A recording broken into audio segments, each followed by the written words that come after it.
following is a special presentation.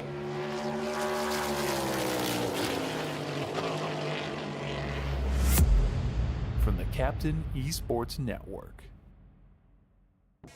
This isn't just a game. This is iRacing.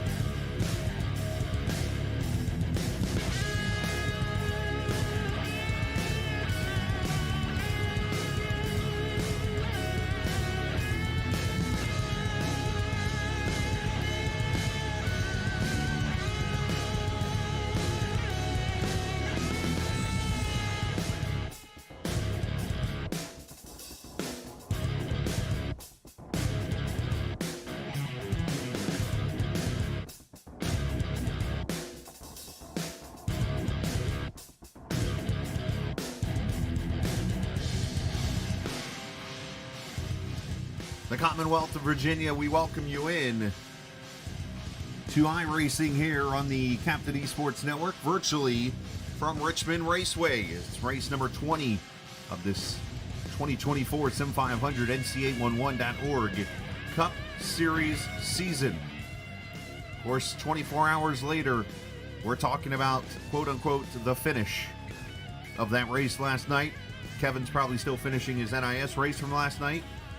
But we're getting ready to go racing here for 160 laps of racing on this three-quarter mile oval. Jokingly, I say Kevin's finishing his race. He's actually here tonight with me. Of course, the captain, Kevin England, joining you on this Monday evening, Kev, as we get ready. We got 7 races now before the playoffs. These drivers really starting to tighten down now to see if they can make it to the round that has 20 cars in it. Before we get to that part of the schedule. But before that, they've got to get to the top 20, and that continues here tonight on a very tight short track that doesn't really produce a lot of cautions in Sim500, but this car in the racing seems to produce a decent amount of cautions, so something's got to give here. But either way, we're at the action track tonight. Tonight is the first race of the rest of the season for everybody who's going to make a charge to go to the championship or later. This is where it starts, Richmond International Raceway, a track that everybody likes, but I'll tell you, it's a tricky place. Getting around these corners, carrying the speed in close quarters with everybody else. We're going to see a pretty eventful race here tonight. I can't figure out, Chris, whether we're going to see long green flag runs or a spate of cautions, but what I do know is everybody is running pretty hard here in practice, trying to get things dialed in for tonight's main event. Well, to answer your question, well, we'll see basically when it's all over with, because every time I bring this topic up, it seems to go the exact opposite. So we had 2 cautions in this race last season when Scott Simley went to victory lane in one of the big upsets on the season. Simley winning this race, and he won it fair and square too, as he was pretty fast throughout the night. But yet you go back to 2022 when Daniel Falkingham went 4 in a row here. He had 10 cautions in that race. So anything can happen when this thing is over with. So let's take a look at the point standings. And, well, we've been talking about them forever, basically it feels like. But Kevin King, of course, leads with his 12 wins and 19 starts. He's won his last 9 here in the series. He has 130 points on Mike Kelly, 183 on Tyler Dalton. But I cannot help but go down to that 20th position right now, because there is not enough room for the people we are seeing here. Mark Jorgensen, Matt Rodolasso, Stoney Benfield, Randy Hookham, Joe Hudson, Brian Wortman, and Cody Giles. There is 7 guys right there that are within 14 points of the 20th position. Robert Friery only 20 points back. Joey Zattina is only 20 back. And you notice I went all the way down to 32nd because technically there is only 58 points separating 20th to 32nd position in the final playoff spot. And for these drivers, they have to figure out, do I race hard and just try to get every position, or do I run conservative and try to be consistent? It's one of those things from a point championship standpoint. You really just want to make sure you make the cut. For those guys up front, like Kevin King and others, they're not worried about this. They're here to mount points, to get wins, top 5s, and so on. But you're right, there is a scramble down there at the bottom of the stack. And some of these guys, like we said, for the rest of the season, they just have to mind their P's and Q's.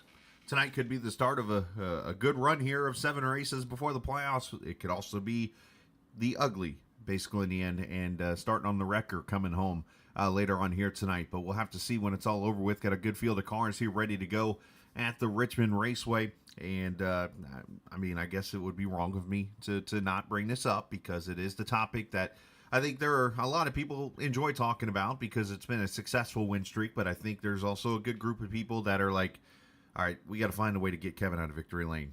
And that's because Kevin King has won 9 in a row tonight, going for that 10th win in a row. That started all the way back in May, and it's carried on all the way through this race here in Richmond here tonight. Can he get that win here tonight? He's fastest in practice yet again, but Richmond's tricky because, again, strategy can come into play. Cautions could come into play. There are so many elements that could really screw up a good run for somebody. Yeah, if I'm Kevin King, one of the things I want to do is continue to operate the game plan. Start up front, run away, stay out of trouble. When you're in tight confound somewhere in the middle of the pack, you're coming off of turn 2, things squeeze together and somebody makes contact. You'll have a big mess over there, and you could easily find some trouble here at the Richmond International Raceway. So from that standpoint, yep, fastest in practice. I expect that he's already got it all plotted out, and we'll see how that's going to play out. Mark Jorgensen Jr., fast tonight. Seth Foudy, fast the last couple weeks. Wesley Donaldson, when he's not having awful luck, can be fast. And get a couple other players here that we don't see too much of. How about Doy Woods in the 3 tonight? That'll be an interesting return as we head into qualifying. This should be a rather eventful race tonight. Yeah, I think so. 28 cars here ready to go as qualifying about to begin. Of course, presented by 811. Know it's below and call before you dig. 811. Let's get down here to the track and see what is going on here. Of course, under the lights once again here tonight as we continue this little trend of night racing per se. And first car out of the crew that's coming out on track here. Let's look at this 23 of Charles Van Schaik as he gets out here in this Toyota, I believe that is, as he comes off turn 4 here. This is one that you pretty much want to ride the bottom all the way around as much as you can. That would be a Ford, Chris. There's the Ford. I'm looking for a dynamic view here, so forgive me. I can't see the front of the car all the way, so yeah. Yeah, it's all good. There's my excuse. He's way up high. Yeah, he's definitely in a Mustang now. I can see it close up. As he's going to be the first one to cross the line. Seeing a couple of purple laps. Here's Van Schaik, 22.78. Jorgensen, a 72. Mike Kelly, a 68. Goes to the top of the board. Robert Fryery, a 48, goes to the top.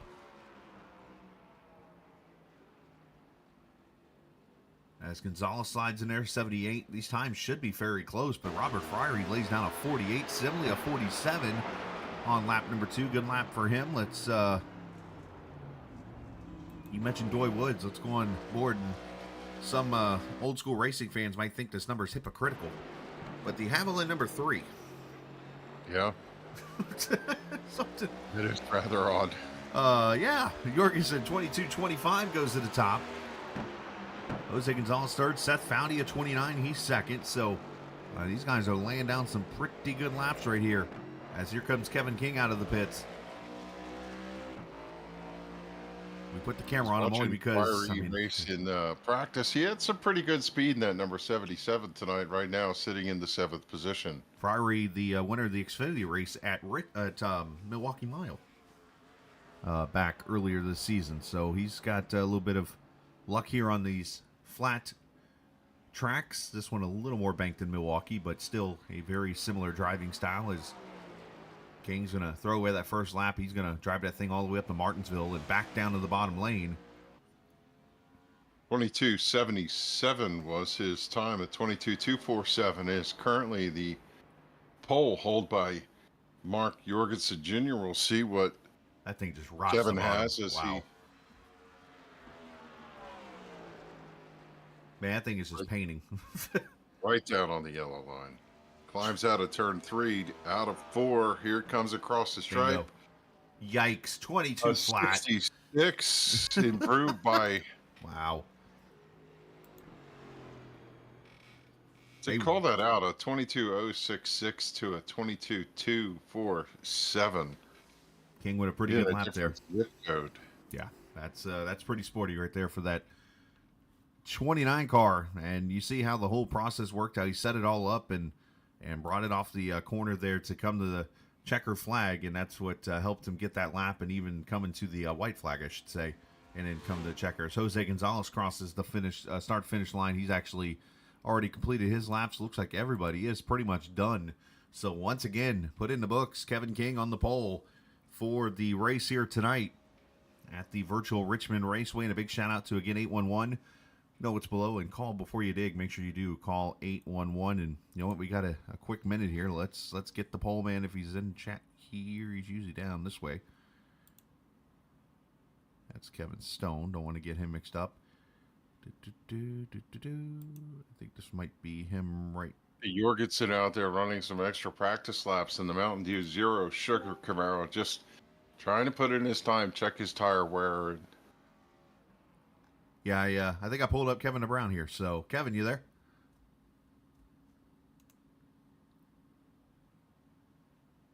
Yeah.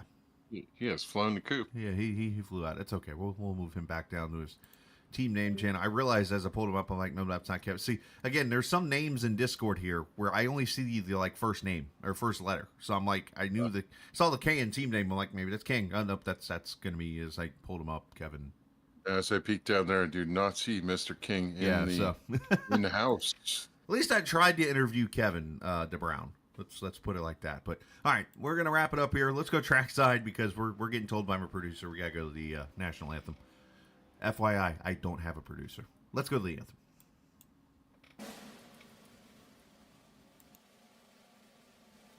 Oh, say, can you see by the dawn's early light what so proudly we hailed at the twilight's last gleaming, whose broad stripes and bright stars through the perilous fight o'er the ramparts we watched were so gallantly streaming, and the rocket's red glare, the bombs bursting in air, gave proof through the night that our flag was still there. Oh, say does that star-spangled banner yet wave o'er the land of the free and the home of the brave?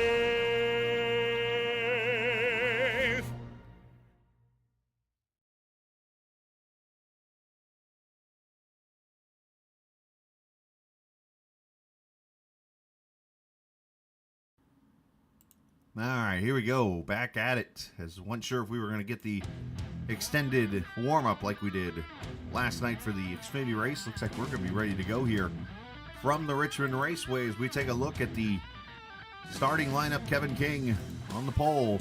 Mark Jorgensen seems to be the guy that's been starting on his outside here a lot on the front row. So nice qualifying effort by the Texas driver. They're starting second. Seth Foudy, this dude has come alive here these last few weeks, having some fantastic runs. He'll start alongside Doy Woods, who's pretty good here at Richmond. Tyler Dalton and Jose Gonzalez in row number 3. Row 4, Kevin Brown, Mike Kelly. Scott Simley, the winner from 2023. He starts next to Charles Van Schaik in row 5. Justin Mons, another driver that's been on a little bit of a hot streak. He will start there in 11th alongside Robert Friery III. Row 7, Joseph Gorjalva making his return. He's been off doing some duty stuff for the military. Good to see him back. Appreciate his services as always. Bobby Wetzel starting there in the 14th position. Anthony Calantoni and Wesley Donaldson in row 8. Row 9, Joey Jattina, Patrick Colby. Kevin Stone, Nelson Rivera. Top 20 start there for both of them. The rest of these guys didn't get a qualifying lap in. David Comstock, Josh Parker, Joe Hudson, Matt Rodolasso, Brian Wortman, and Mark Schrader. And then I looked down and noticed that David Comstock, Joe Hudson, and Glenn Campbell missed the grid, it appears.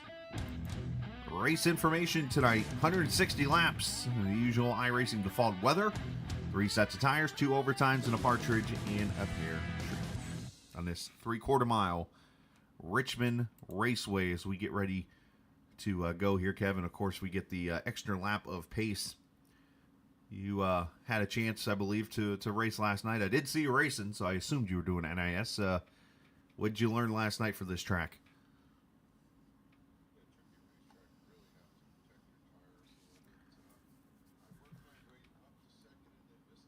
With 12 to go and crash the entire field. Wait a minute, your money shifted? Yeah, I did. That's never I good. just think turn 1 and 2 are really the key here. We're going to see these drivers fight for the bottom, fight to get the drive up off to the back straightaway, and get alongside to make the pass. As we come down the backstretch with King and Jorgensen Jr., Foudy and Woods, Dalton and Gonzalez, your top 6 here for the start, 120 miles. I think they need to just pace themselves, take care of the tires. I don't believe if we can get a good start here, a good run, that we will see a lot of cautions tonight. Let's see. When they're on top of each other, it's a little complicated. Green flag is out. King, he's going to take him down to turn 1 for the first time with Jorgensen to the high line as they're side by side through 1 and 2. Expect the paint to be the way to go right now on these newer tires, and that's what Kevin King does. As the front 2 rows clear, Tyler Dalton the first move to the inside of Doy Woods as they battled out here for the 4th position. King going to pick up right where he's left off here these last few weeks, and leading the first lap of this race is you pretty much got to get into a rhythm here, as you heard Kevin talk about. And as was it 4 wide, did I see back there for a second? Oh, some contact, one car out of shape, and the 18 of Grzyalva gets set packing up the hill there a little bit, and everybody had to check up. That was back here around the 16th position. Grzyalva already falling back here a little bit. It'll be interesting to watch Josh Parker, who starts out back, carve his way through the field here. High line, middle line, low line, they all work. You just have to pick and choose your grooves if you have a good run. As they've kind of settled in single file, which is what we would expect. A couple double files here and there sporadically through the field here. As out back, another position for the 81 of Josh Parker is there's a 9 on the 19 tonight. Yeah, Tyler Dalton still running the paint scheme to pay tribute to his father in that 9 car. So you're going to see dueling 9s here on the track, but Tyler Dalton is still the number 19 as per usual. So he and Bobby Wetzel, as a matter of fact, they wrecked earlier in practice. I'm like, hey, both 9s wrecked. And ironically, 9 viewers watching here so far. We appreciate those checking in, especially Mr. Grzyalva there from El Paso, Mrs. Foudy cheering on her husband there, Kevin England, whoever he is. J30 Forever checking in, of course, as always, from his ex-home track. Did you, like, divorce your home track? Is that how that works? But anyways, we continue racing. Appreciate everybody. Make sure you share the stream to your friends and family as we complete 5 laps already. Yeah, I kind of like the way this is going. This settled in pretty quickly. Everybody got to conveyor belt single file. Now, you follow the car in front of you, you try and hit your marks. And let's talk about how tricky this racetrack is. Up out of turn 4, the car tends to get sideways. If you stomp on that throttle, you got to be really careful here. And the magic is coming off that front stretch straight. It's not really straight. And turning down in, getting the car pointed in the middle of the corner and driving through. Just consistency about taking the speed out of turn number 2 is where you make speed at this racetrack. Yeah, just when you think you go into turn 2 and you're like, hey, let's get back to the gas, you want to let this car roll as much as you can and then back to the throttle off the corner, and that wall will reach out there and grab you. But the interesting trick about this car is this car is not one of those where you want to let it roll. You want to be on the brake and right back to the throttle as quick as you can, and that's what helps you carry the momentum in this car. As a matter of fact, I was listening to, I don't even remember what it was. Like, I remember hearing some kind of story, and they were talking about, as a matter of fact, you know what it was? It was Kyle Larson. They were talking about his driving style. You know what? I back up. It was Denny Hamlin. They were talking about his driving style around short tracks and stuff. And Kyle Larson was one to speak about it.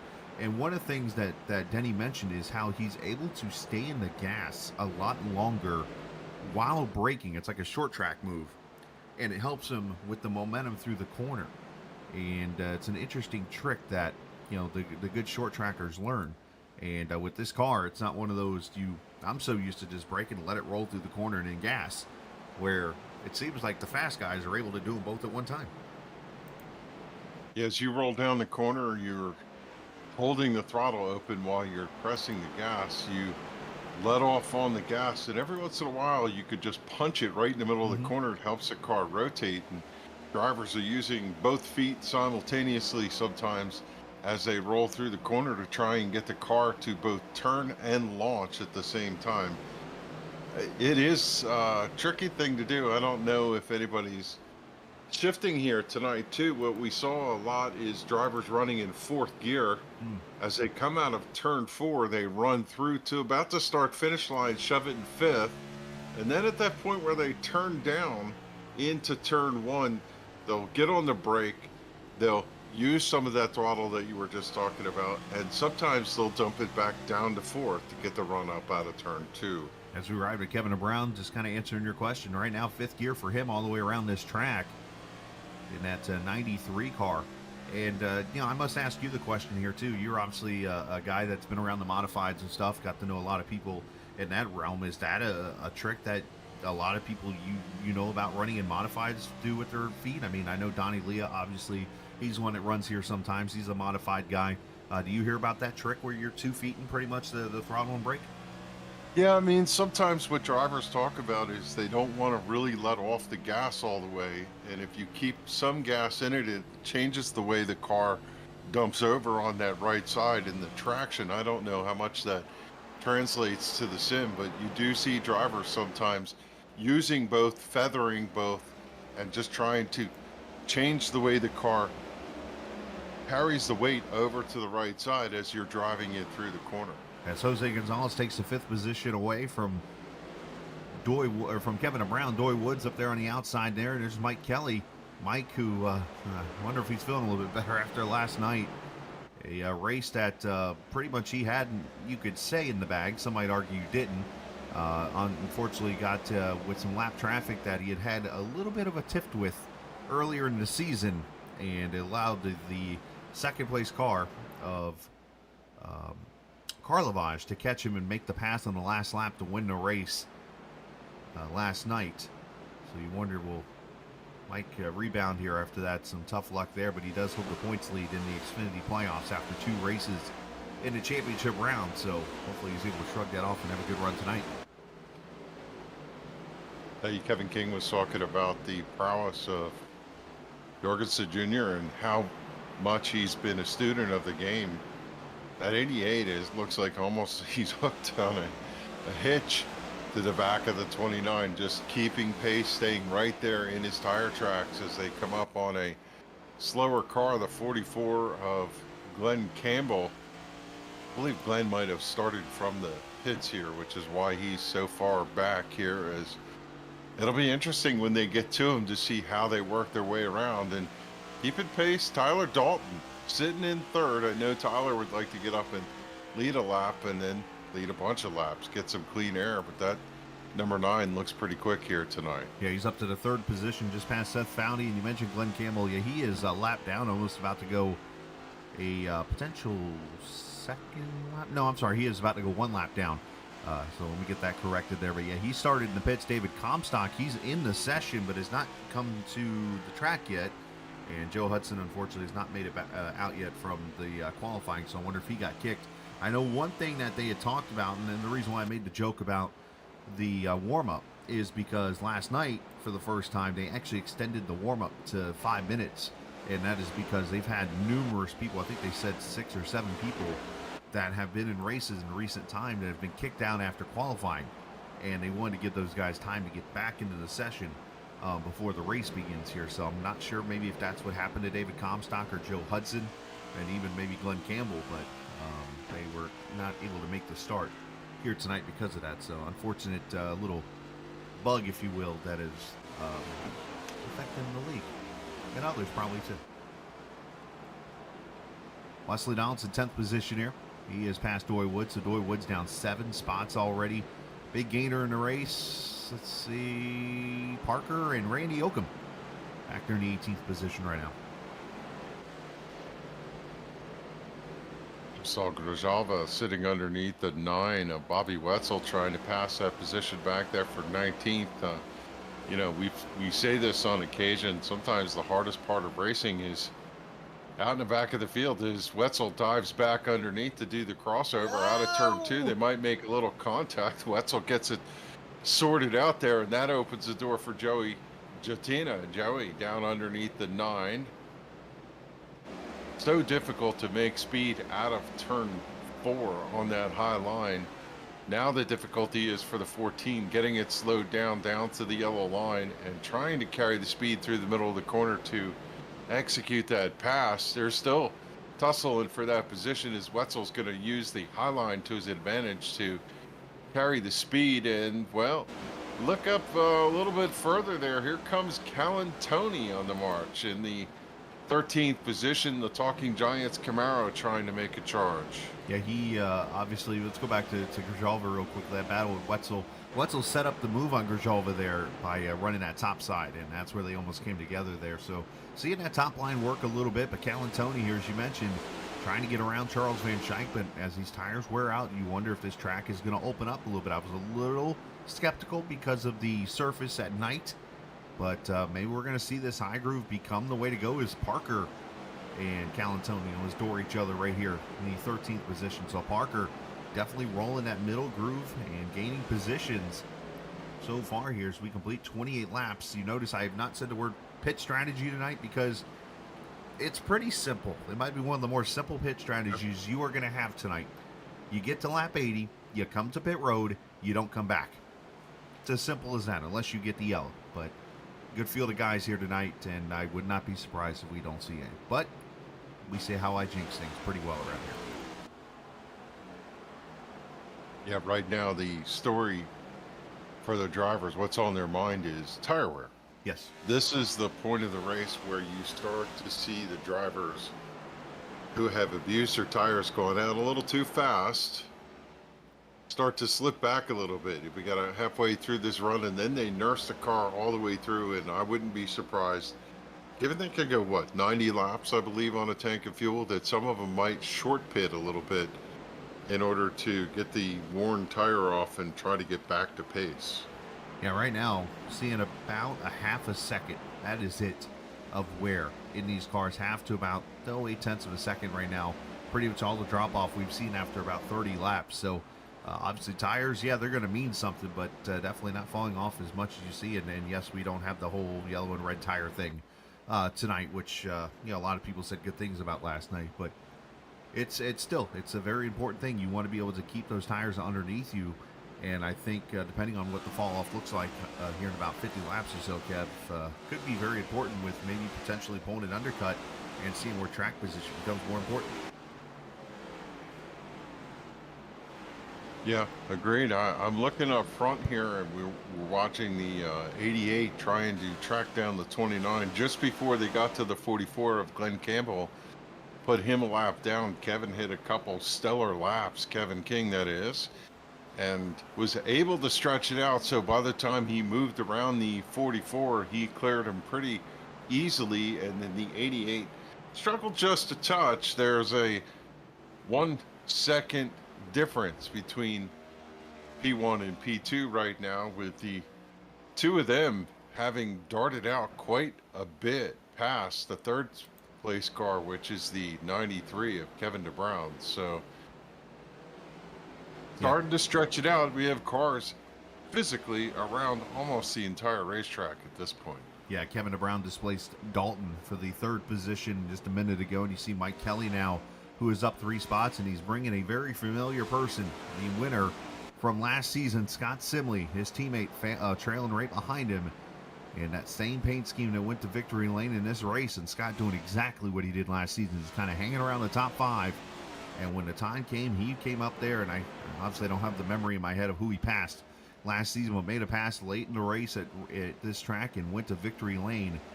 And for some, obviously, it could have been known as an upset. Scott doesn't win much here on the series. He's a great driver. Don't get me wrong; he could win any night he wants to, but he doesn't get many of those wins. Either it's tough luck or just has good runs or whatever. And he pulled it out last year at Richmond fair and square, and he's brought that same car, it looks like, out here tonight, and might give himself another shot here, and maybe could pull the upset and get King.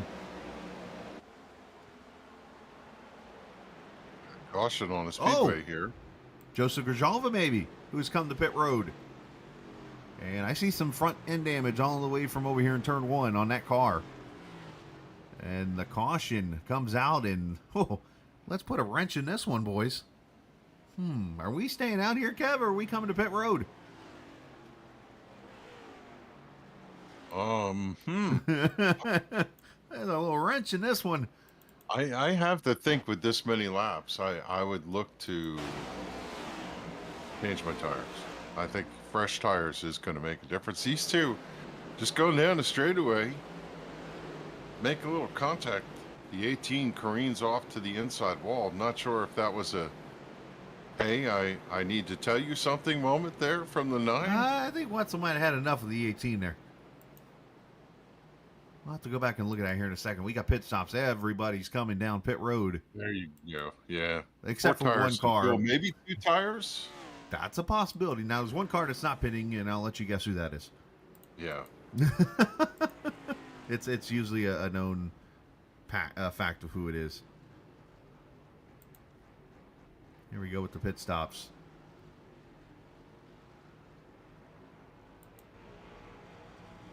There's your 2 tires. Tyler Dalton off pit road first. King going to be second. Jorgensen third. Look at this run. Holy cow.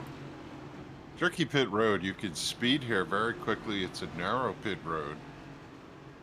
It's not exactly straight. There's some strange pit stalls out in the back, although given it's vacation season, we have a little respite from that as fewer cars here tonight. Yeah, it looks like just the one car taking the 2 tires when it's all said and done. But Brian Wortman going to stay out here and get himself some points here for leading. And we're going to take the opportunity and step away here for a second.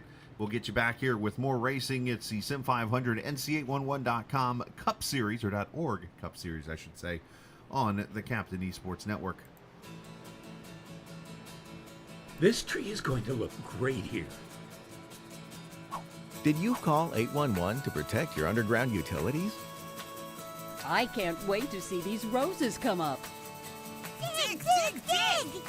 Wait, we forgot to call 811. Before you dig, make sure you can. Call 811 to know what's below. It's up to all of us to protect the ones we love.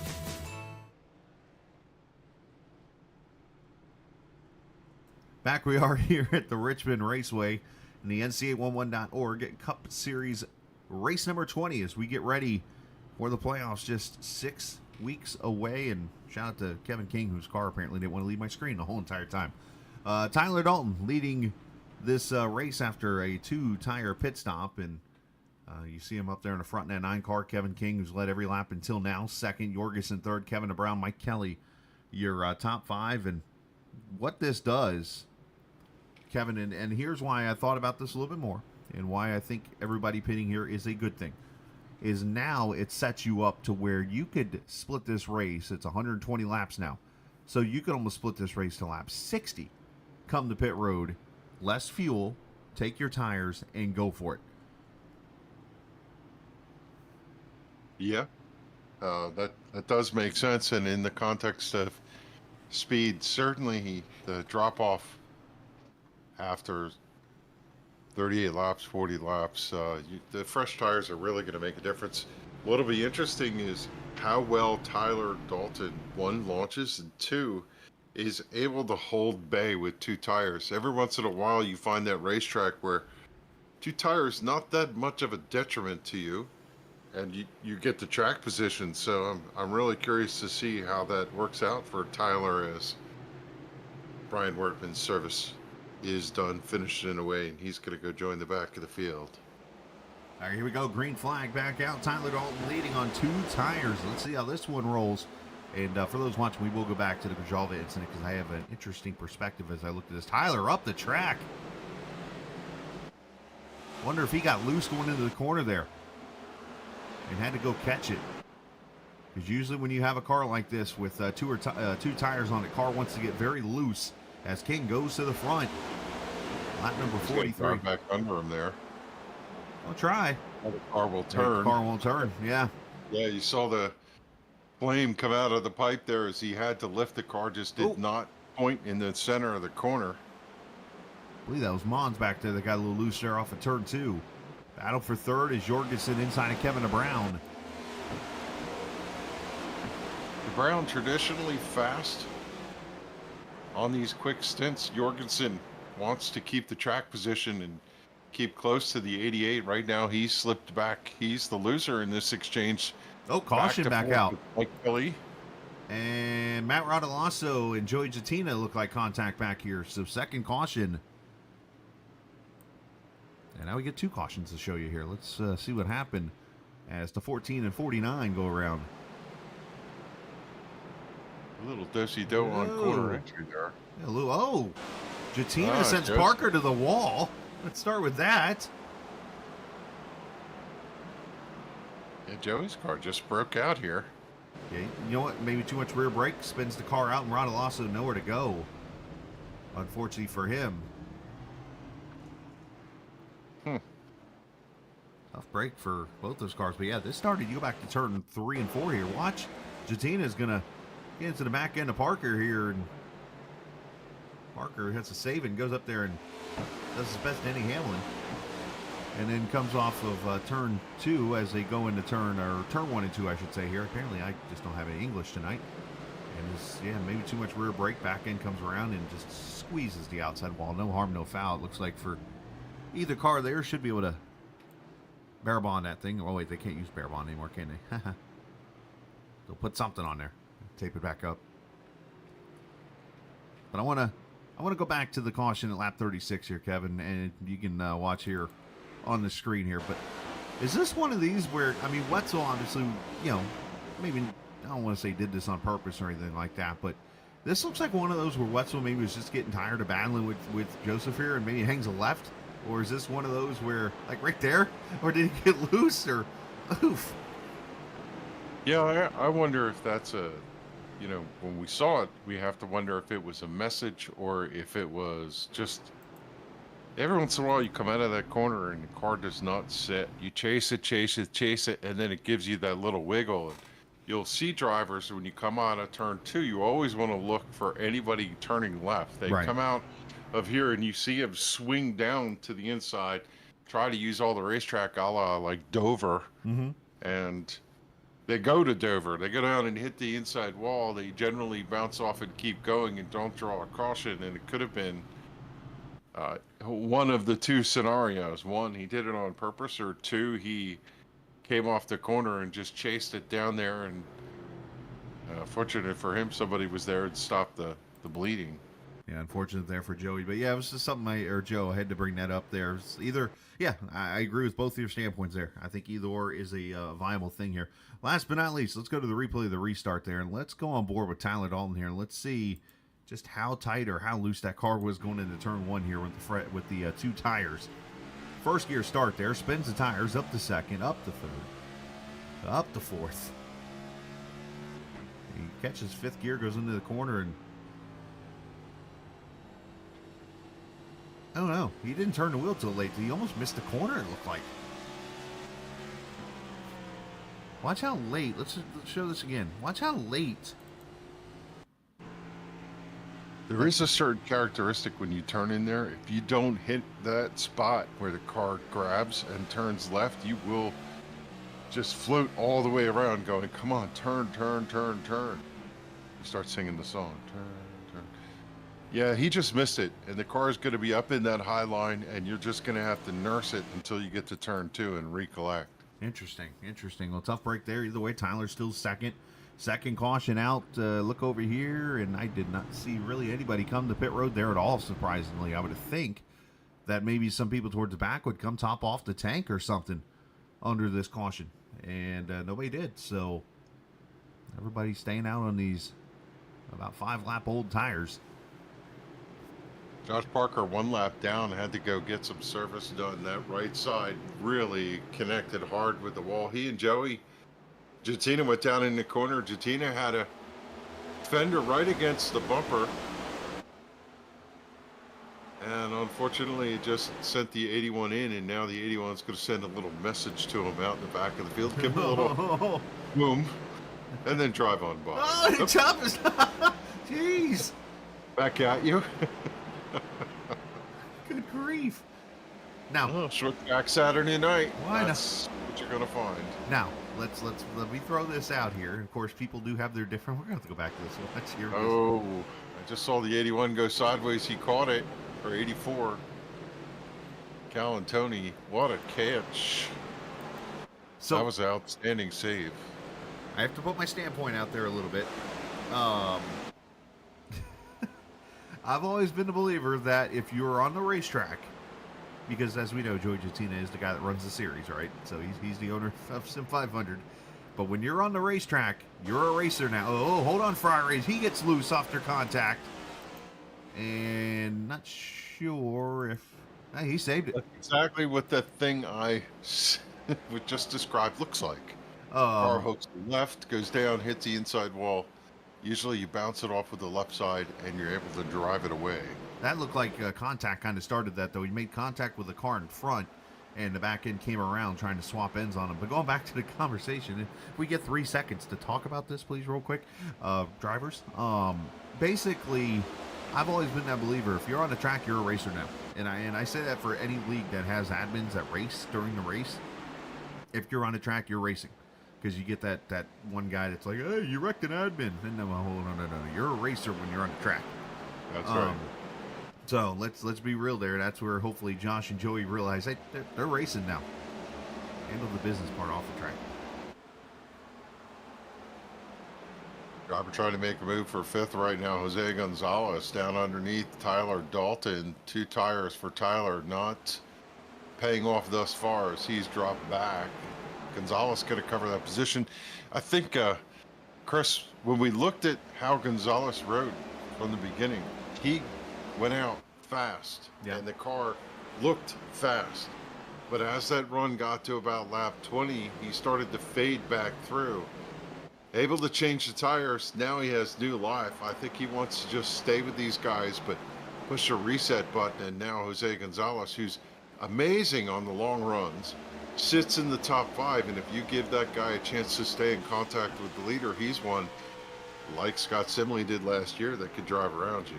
Tyler Dalton up here in the 7th position now, falling back, and now you get to that point where you really are going to probably regret taking those 2 tires for his spot, because he was running in the top 5 when he took the 4 tires, or when he came to pit road.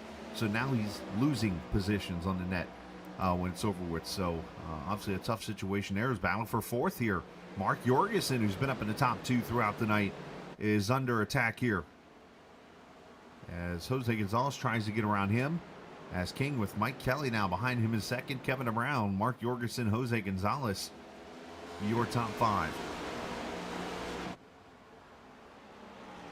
Right now, everybody runs nose to tail. Every once in a while, you get a little sniff of the draft. You get an excellent exit to the corner, and the car feels a little speed, and you have to make a decision. Are you going to try to execute the pass, or are you going to breathe out of it, but push the car in front of you, waiting for the mistake? Sometimes when you take the opportunity on a good run to go underneath someone, you could abuse the tires trying to make the pass on the low line, which is a difficult thing to attempt. So drivers have to use their head, especially when they're looking at long runs, to make sure they conserve the tires here. So I saw the 88 kind of peak underneath Kevin DeBrown and then just come back and settle back in. And Mark running here in the 4th position, been consistently fast. He is one that is trying to work his way up into the playoff position. Has had some rough runs early in the season, but he's really started to put it together. And as you mentioned, kind of being a student of the game to Kevin up there in the front. I mean, Mark gave him a run for his money these last couple of weeks here, and unfortunately, just Kevin's just got that experience of running in the Coke Series and all those laps and running against some of the best drivers here on iRacing. And when you have that happen, I mean, the only thing you can do is sit there and watch just a driver from the Pro Series, basically formerly from the Pro Series and trying to get back there, just drive away. Good tussle out of the back here for about that 13th, 14th, 15th position. These guys racing hard. It's Kevin Stone running 15th right now in the number 17. Just slipped a little bit. He's trying to track down Patrick Colby, who's giving Randy Yoakum fits and starts, as Randy has a rear view mirror full of the number 28. Colby looks a little bit faster at this point, just trying to get that pass as everybody's stacked up behind him, and Calantoni trying to recover from that slide and save a little bit earlier. Yeah, Calantoni up to the 15th position now as he gets past Kevin. And moves up there. You see Nelson Rivera running behind him there. Matt Ronald-Lasso, Joey Gittino, those guys just trying to get their cars better and better. As here's Scott Simley now outside lane on Tyler Dalton. So what I'm noticing, and maybe it's just me, Kev, but just from if I had to evaluate from what I'm seeing here, looks like you go about 10 laps or so on the bottom lane, and then after that it kind of opens up a little bit and allows the car to kind of migrate up to the second groove, and I think eventually you're going to see that middle groove. I don't know if they're going to get to the far top, the EJ lane, if you will, but I think you're seeing the second groove kind of come in later on into the run, and it's allowing you to make some passes. Yeah, sometimes we see these drivers, they come down into turn one and they carve that yellow line or stay a half a lane up. We see the leader diving in the corner, running up in the middle, turning down on exit. Down in turn 3 and 4, they're painting the yellow line. Sometimes they move up down there, to your point, Chris. I haven't seen them do that very much. And I'll tell you what, look at Mike Kelly, boy. He is right there on the back bumper of your leader, Kevin King. He's within 2/10 and just carrying a lot of speed right now. A little slip that time, but Kevin King has not driven away from these guys in this early going. And this is where Kelly obviously has done a great job. He won the Xfinity race here earlier this season. There was actually 2 Xfinity races here on the NCAA 1-1 side, of course, on during their Sunday night series. And he won the first race, finished second in the second race. So he obviously knows how to get around this Richmond Raceway. And he is definitely showing he's got the, wait for it, speed to get up there and compete for the win. Some drivers, just their driving style, the way they brake, the way they pick up the throttle, the way they turn the car in, just fits like a glove. I don't know what it is about certain tracks where you see drivers rise to the occasion, and it sure looks like Mike Kelly has got this Richmond Raceway figured out. I want to bring this up to you. You know, Mike, obviously you've been here a lot longer than I have. It's only been 3 years for me. You've been here for a little bit, and you know Mike, obviously, and the driver he is. Being, on Sunday nights, I bring up the Xfinity Series here for a second. He leads the points 2 races into the final race, final 4 races. Of course, he's got a very small lead over 7 other guys as they race for the championship. How big would it be for Mike to get himself an Xfinity championship on Sundays?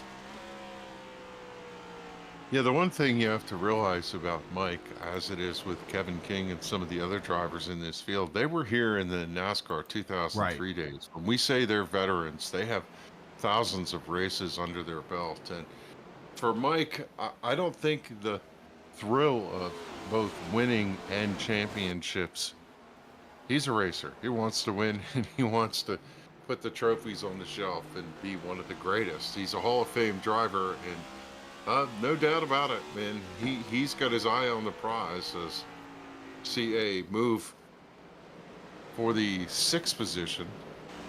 Wesley Donaldson ducked underneath the Jose Gonzalez car in 5th. Now he's going to drop back with Donaldson taking a position. Jose saw him coming, just pulled up and yielded. It seems like Donaldson's a little bit faster here.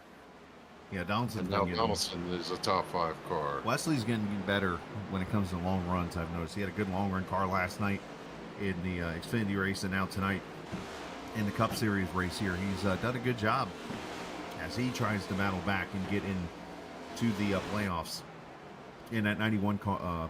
In that 91 car now, putting a final dot here on the Mike Kelly story, a final period, if you will. He's a Hall of Famer in this series. Obviously, he's one of the you can call him one of the best drivers of all time. He's been here for a long time, as you mentioned.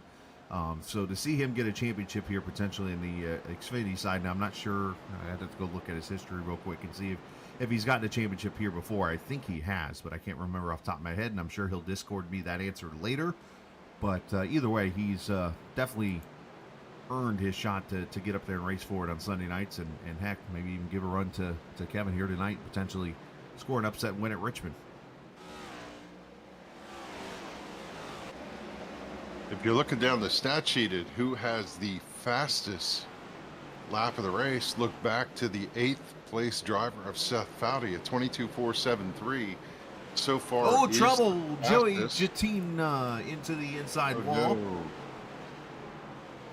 The Chesterton car is bent up that left side, unfortunately. Not sure if it was contact. I just saw the right side of the car going to the wall. But he continues on. We stay green. It has been an eventful night for the boss. Yes. Needless to say. You got to be careful down there in turns 1 and 2, and I think I see the error in his ways there. You sometimes get a little trouble going through that corner, and the car drops down to the apron, and then you're just really along for the ride. It looks like the 14 down on the apron Yeah, he's got coming sideways through. coming up off the corner, and now he's going to have to take the turn of supply Chesterton number 14 forward down the pit road to get some service, as I do believe he has done some significant damage. Likely he's broken a toe link and in the car there. And Got the apron here. yeah. Yeah, de-wedged the car, went down, clocked that left side against the inner wall. I'm still thinking I need to do a video showing everybody what D-wedges. I mean, we talk about, I think that's like the one word I use every week at one point. It's like D-wedge, D-wedge, D-wedge. That is not picking. No, I will.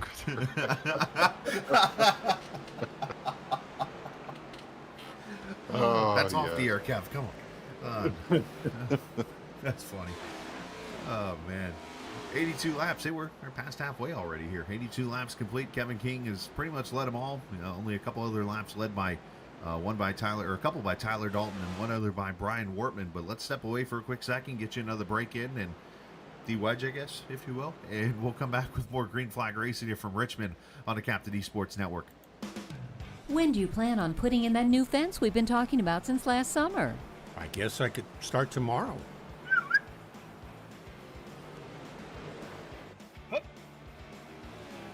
Protect the ones you love and protect your buried utilities by contacting 811 before you dig, either by phone, the web, or the NC811 app. Know what's below before you dig. Visit nc811.org to learn more.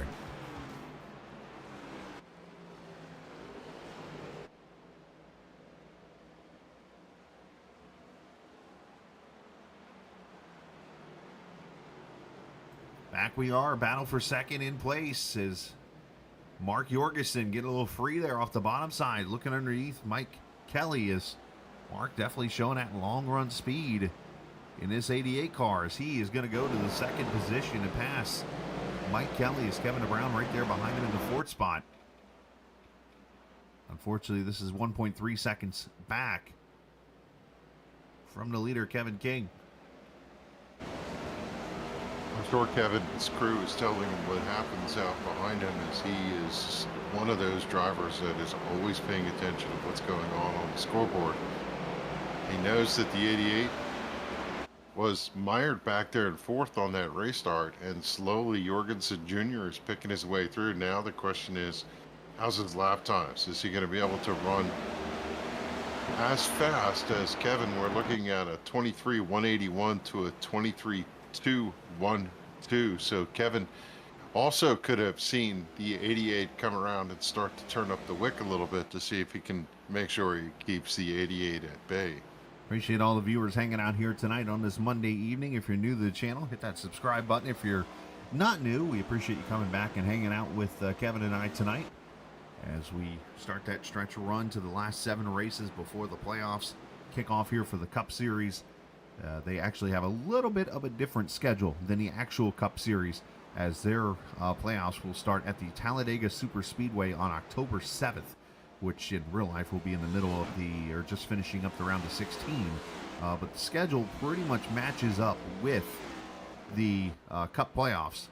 When that time gets here, the difference is here. I noticed there's a race at Dover, a race at Iowa in the playoffs, and an oval Charlotte race instead of the Roval. So otherwise, everything pretty much matches up, and it will be a 5-race round and then another 5-race round.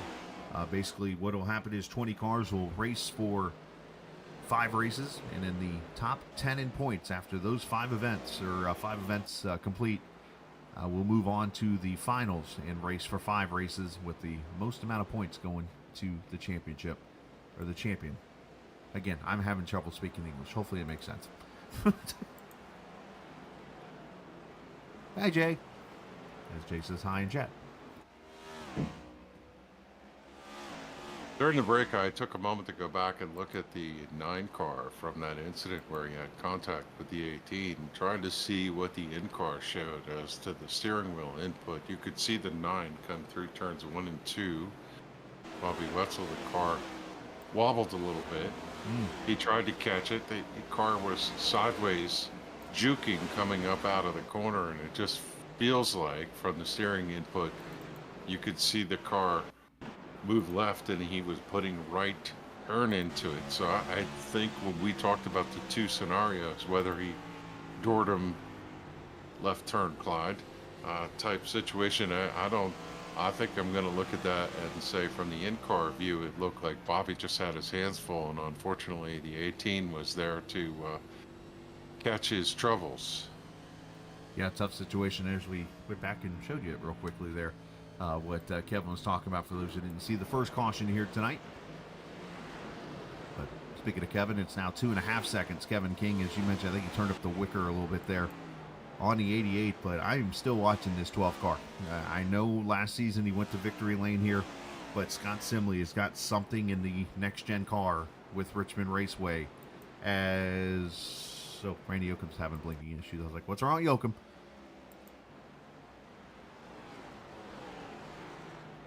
But, yeah, watching Scott here closely. Obviously, Jose Gonzalez having another great run up there in the 5th position.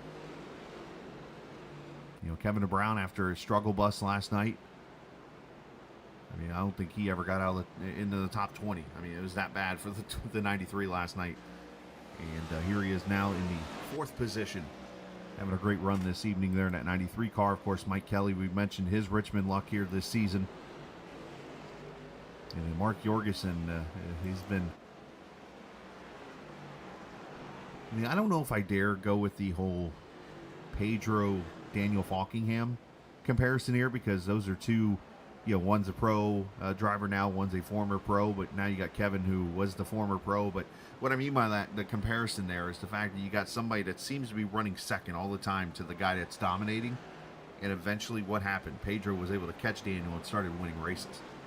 Yeah. And then, of course, went and won the championship later in the season. Not saying that's going to happen here, but I can see just those small comparisons there of that. I think out to Doy Woods running in 9th position right now. Haven't seen much of Doy this season. For him to show up and come in here and run top 10, that's a pretty good night's effort for the Texaco Haviland Ford. Yeah, I still find it weird seeing a 3 car on that car. I have no problem with it, but I could just see like the drivers or fans of like the early 90s. I could see them being like, wait a minute, Dale's number on Davy's car? What in the world? Be like putting a number 28 Goodrich car out there. Yeah, just comfortable shoes for our family, as my 2 older brothers both ran service stations, a number of them, for Texaco, and went down with Texaco to run Charlotte Motor Speedway and meet Davey Allison and some of that stuff. So there's always this affinity for that paint scheme, and the Texaco star, as Woods ducks underneath, set Foudy loose out of turn 4 last time by. Woods trying to make the pass. And he's going to dive low as Foudy. It looks like he's going to take the high side and let him roll. Mike tried to cross him over here, actually. Let's see how he gets a little loose there. Yeah, so Doy should clear him here. But yeah, the thinking behind this is I go back to, those 90s. I obviously was a young kid at that time still. I was just getting into, being 10 years old and stuff. He passed away when I was 6, 7 years old, somewhere in that range.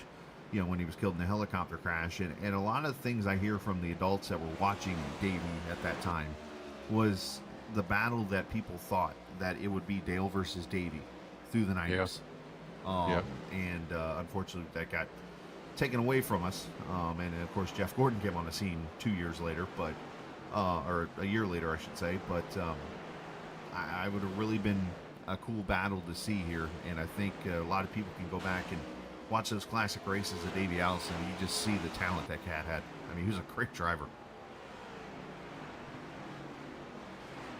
Yeah, I remember the day, and it was a devastating time for the sport to lose him. And of course, we lost Dale. So the two of them gone too early. As Kevin King out front here, starting to find the back of the pack, staring out his front windshield. He's got a couple cars right in front of him, and this might be what the 88 is looking for. Is they have to hope that these drivers are trying to stay on the lead lap and are going to put up a little bit of fight as he goes down underneath Comstock and clears him fairly easily. Now, I'm going to bring up one thing here, Kevin, and I'm noticing right away that Kevin is doing it. No one else is doing. Watch Kevin's line coming off turn 4 here. See how he's wrapping the yellow, and then finally just drives it straight off the corner. Where you watch Jorgensen, as Mike Kelly comes to pit road, Jorgensen's bringing it out to the wall. And I think that's one of those, you keep it straight off the corner, you keep the wheel spin. Mike Kelly, lap 106 on pit road here. Always confuses me how Kevin King can do that, because that really complicated, but I've seen him run Homestead and do the same thing, and I'm just not clear as to how the physics work, but somehow he always seems to make that go. Well, and I think the thing about it is, well, I don't know how that works on iRacing, but I know in real life people tried to do that for a little bit at this track, and the reason being is, well, where don't the cars run a lot?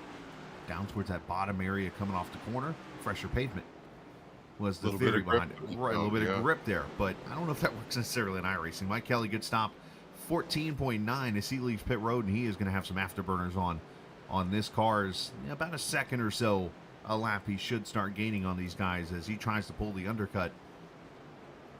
And of course, now the pressure's on these guys to decide, hey, when do we come to pit road? So this is a tedious moment for the 2 car as he finds himself 1 lap down, waiting for everybody else to cycle through and/or to use the speed to get around the 29. Watching the battle for third here, Kevin Brown, Jose Gonzalez. As Jose trying to get up there in that move. Scott Simligan loose there behind him a little bit, but Jose moving up about a groove here, trying to get around Kevin. As I said earlier, I haven't really seen the groove open up like I kind of didn't expect it to open up here, but, I saw some cars moving up after about 10 laps or so, and it just seemed like, hey, maybe there was a chance it'd open up, but still really not seeing it at all. As Jose, unfortunately, has to wave the white flag there for a second before getting another chance at that 93 car, but really the only other groove I see besides the bottom is about a half a car up. That's really about it. Yeah, some drivers will stay above that hash mark there in turns 1 and 2, and in turn 3 and 4. They usually turn down on exit, try and lengthen the straightaway a little bit, as it's the essential Paul Simon time right now. It's slip sliding away. A lot of these drivers, we see them coming off of turn 4. The car's just stepping out, and we can actually see the tire marks on the racetrack as the rubber is put down lap after lap here. The inside groove showing a little darkness, and that is going to change the way the racetrack hooks up to the tires. Of course, I say that, and we just watched on the screen Bobby Wetzel pass Matt Rodolasso for 14th, and Bobby's in turn 1 and 2, and he is up there in the EJ groove. Yeah, So It's just ricocheted off the wall there. yeah, right. Tell you what, this run has really killed Tyler Dalton, and I'm surprised this 9 car's not on pit road yet. I would think he would have said, you know what, go get me 4 fresh tires now and try to compensate for the unfortunate break here of trying that 2-tire stop. He's fallen all the way to 13th now after restarting on the front row for that restart, and with only 45 laps to go in this race, why not put the tires on? But you almost wonder if Tyler is thinking, hey, you know what, I've been bitten by this caution bug before, I'm going to stay out and let it go, as Jose gets around Kevin now for 3rd. Yes, if we look where these cars are, relationship to each other, Kevin King on the backstretch going into turn 3, out of turn 2 is the 88 of Jorgensen Jr. And as Jorgensen gets to turn 3, the 3rd place car of the 26 and 93 battle for Jose Gonzalez was exiting turn 2. So they're all about 3/4 of a straightaway distance between each other as they circle the racetrack.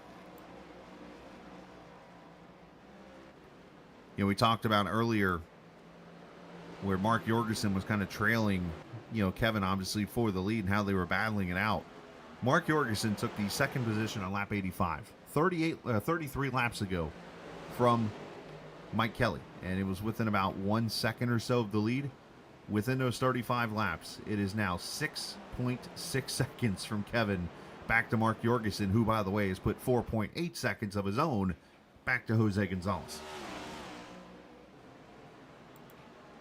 Yeah, and I think, drivers do not lack speed to be able to race with Kevin King. What they lack is staying power. A 23.383 is the lap time for Kevin King last time by. 2nd place, 23.651, and that is the 2nd fastest lap. You just look at the way that Kevin does not drop off. It's unbelievable how he continues to hold speed throughout the run. Well, let's take notes here.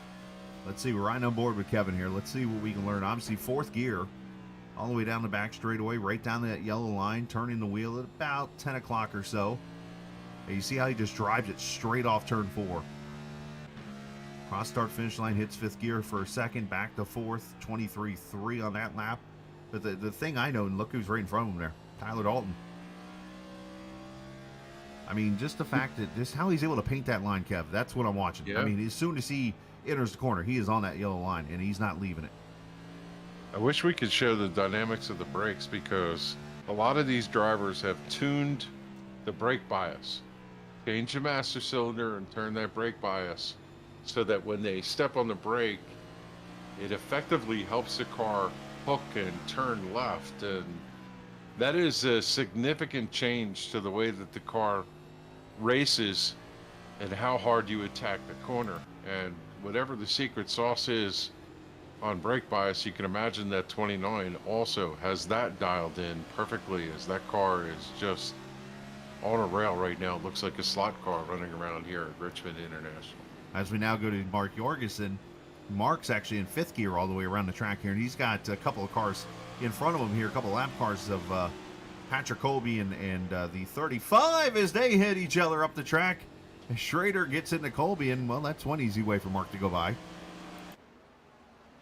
Colby not going to be happy with it. Colby pushing the 35 down the straightaway.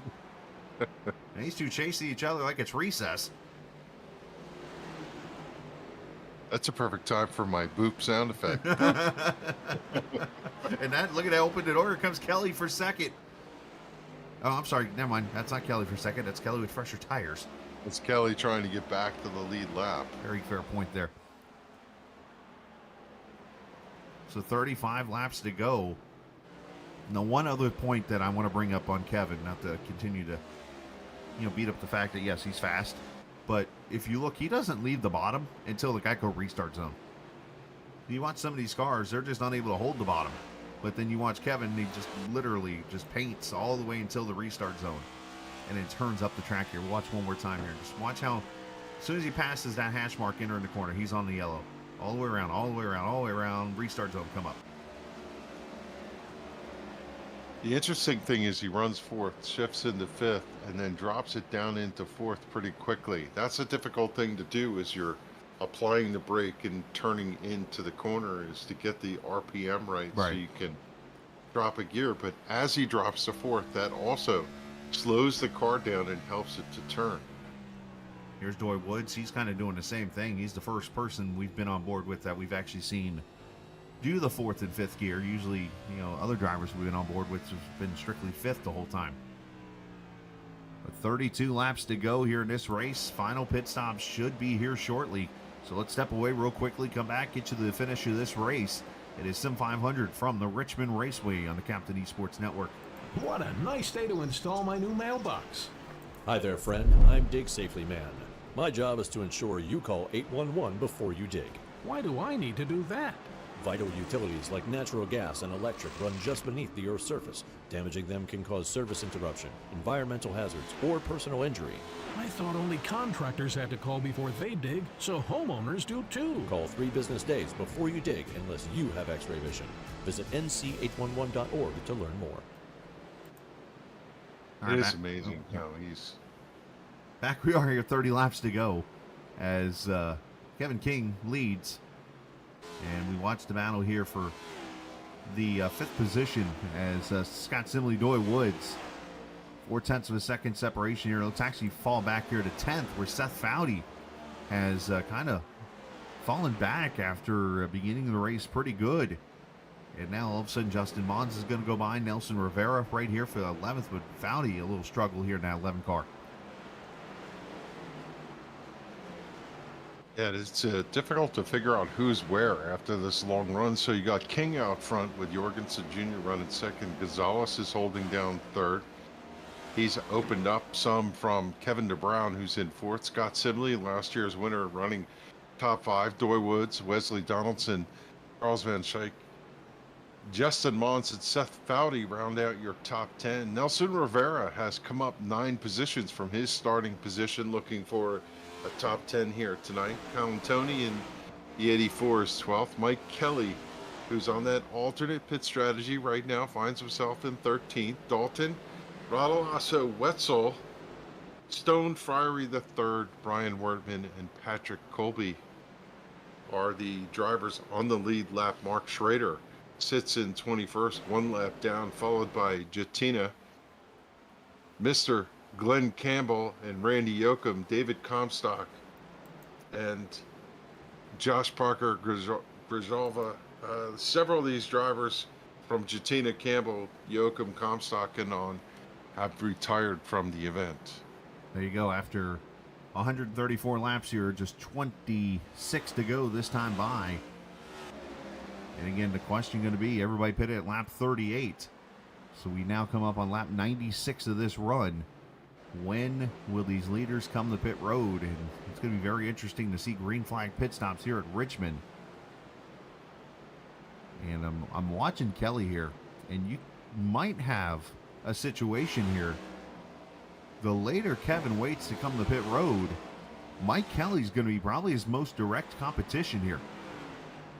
And Kelly, let's see, I do the math over here. He spent 45 seconds on pit road. And from Mike Kelly to Kevin King right now is 27 seconds. So you do the math, 45 to 27, it's 18. So right now, you would have Mike Kelly leading Kevin King by 18 seconds with 24 laps to go. I am really liking Mike Kelly's strategy right now, if I got the numbers right. You know, see Kelly racing, he's running that bottom line pretty close to what Kevin is doing. And right now, from a time standpoint, 23.381 to a 23.477. So Kevin's speed still blazingly fast, but Kelly, with those fresh tires, he is the fastest car. Oh, Wesley Donaldson off the pace. Inside wall. That was the 91 of Donaldson. Not sure, did he spin out? Might have had one of those loop-de-doos off of turn 2 that brought him down to the inside wall. See what happened to the 91 here. Yeah, car broke loose. Slip sliding away. Yep. Yeah, we're starting to see more of that, right? Ah, We're at the camera! end of this run. Just kissed it. You about hit my camera. I saw the cameraman flinch. Good catch, though. A lot of times you go down there and clean the car out, wipe the left side off of it. For Donaldson, the car still is a little bit nervous up off the corner, and I wouldn't be surprised to see him tuck it into pit road here. Doy Woods inside of Scott Simley for fifth is Kevin We got King. one in the Kevin wall. Brown has just knocked the wall down in turn one. And he is stopped over on the apron there in 1 and 2. You can see him just right over there. Of course, the camera angle. He's over there. He is sitting over there in turn 1 and 2. Toes And back. he's going to go back to pit road. No Wow. caution. We stay green.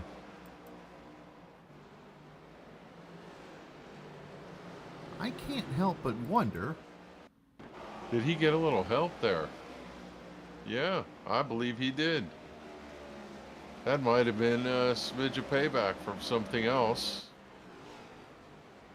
What in the world is that about? They're like teammates in the same room. Oh, yikes. Wow, King just missed that. That was a close moment. I don't think we realized how tight that was. Didn't get off the corner well. Coming down the straightaway. Yeah, maybe he just misjudged his look at the 29 go by right here. 23 checks Wow. up, hangs a right. I just wonder if that was a breaking point situation where the 93 stepped on the brakes a little earlier than anticipated for the 13. That was weird looking. I got nothing. I don't know. That is devastating for the 93. The Racing Pride Ford was having an outstanding run. Yeah, tough break there, and that leaves right now.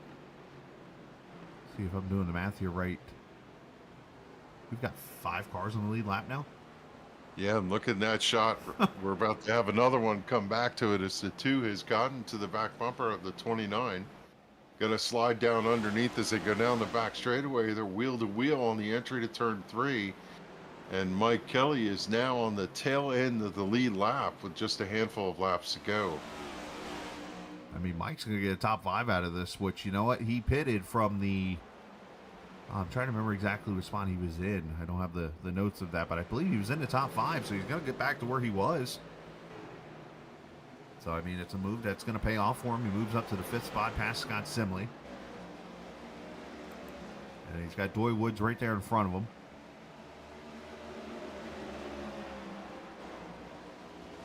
Well, this will be interesting to see how his strategy, which is alternate to the entire field, is going to play out as you saw him go around Kevin King. Kevin pitted, what, lap 38? Everybody, they came in at the lap 38 caution, and we've had 1 caution since then. And that was at lap 50, and everybody stayed out since then. The only car that's come to pit road is Mike Kelly in a couple of lap cars with damage and stuff. So, you know, we're at 148 now, so 110 laps of green. Or 1 caution in there, I'm sorry. So Kelly pitted lap 106. His tires just short of 50 laps old, and you could see that he still has the pace as he's driven underneath Kevin King and has stretched it out about 3 or 4 seconds. Seth Foudy just lost 2 spots, about wrecked it off turn 2. Nice job by him to save it, but loses positions to Donaldson and Calantoni. And back to the 12th position he goes. And unfortunately for Kevin DeBrown, still sitting on pit road as they're trying to nurse that car back to drivability as we get to 10 to go. Mike Kelly passing Doy Woods now for 4th. And now 2.7 seconds back from Jose Gonzalez. Does the 29 have enough gasoline to run these last 10 laps? Apparently he does, because none of these cars have come to pit road. And usually if they pitted by now, they've got something. 1 and 2. He's a full half racetrack around past second place, so he could certainly afford to ease out of the throttle and roll it back if he really needs to. Yeah, I didn't think we would be talking about a fuel mileage race, and here we are talking fuel again. Seems to never fail. And you have to wonder if some of these drivers sitting out behind him, Jorgensen, Gonzalez, and so on, are. We know Mike Kelly running fourth can make it on fuel. Yeah, Mike's good to go. Obviously, I'm going to go ahead and take the assumption that they're good to go the rest of the way here, because they would have pitted a long time ago. Because these guys are smart enough not to go. Right from a tire wear standpoint. That's the only question now. Is how are these tires?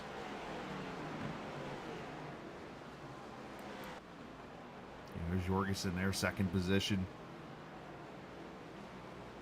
And is watching Jose Gonzalez here in third, because that orange and black number 2 is getting so closer.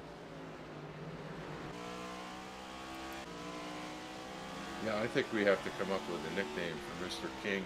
I want to call him iRobot, because the guy is just flawless. Rolls out of turn 4 here, comes across the start-finish line, and has just simply been dominant with capital letters every race for about 10 races now. To get double-digit wins in this series, I don't know that I would have thought we'd see the day in a row. 10 in a row. That's just unbelievable from an accomplishment standpoint. I don't know that we'll ever see this again. And oh, by the way, if it went for a restart violation at Kansas, it'd be 12 in a row, potentially. As David Comstock's the only guy since the middle of April to go to victory lane. As a matter of fact, we have had 2 winners not named Kevin King since Easter weekend. Tyler Dalton at Talladega, David Comstock at Kansas.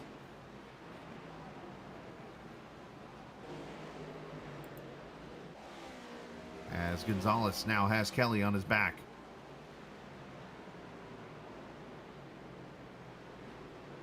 As they battle out here for the third position, 3 laps to go, coming to 2 to go this time by. Yeah, a little nervous for King. They're side by side in front of him, stacked up as that battle for the 2 and the 26 rages on. We'll come up on the back of Bobby Wetzel here. Kelly's going to clear him going into turn 3. So Mike, those tires going to get all the way back to a top 3 finish. How about that? You can't help but applaud that call. As white flag going to come out for Kevin King this time by. You know, an iRacing. And they make contact right in front of him. Easy, boys. Kevin, he just slows up like, all right. He literally jumped on the brakes. No. Oh, man. Turn 3 and 4 for the final time. Here comes Kevin King past the Geico restart zone, and it is checkered flag at Richmond Raceway for the RevGrips.com Camaro. He's going to pull down 10 wins in a row, unprecedented, as the 88 of Jorgensen Jr. finishes second. And then the tire guy, Mike Kelly, pits at lap 106. It comes all the way back to third.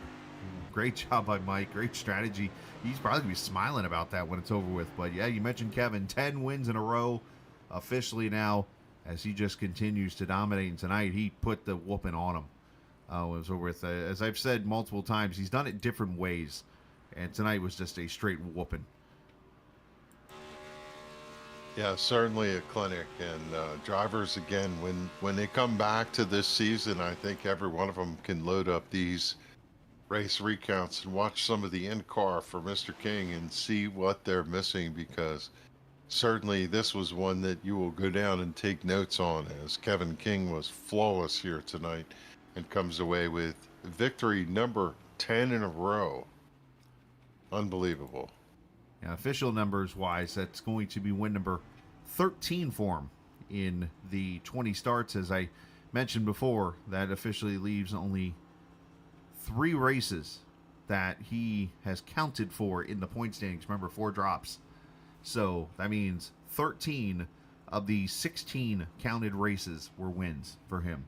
So it's been a pretty dominant season there for the 29 cars. He gets back to his pit crew.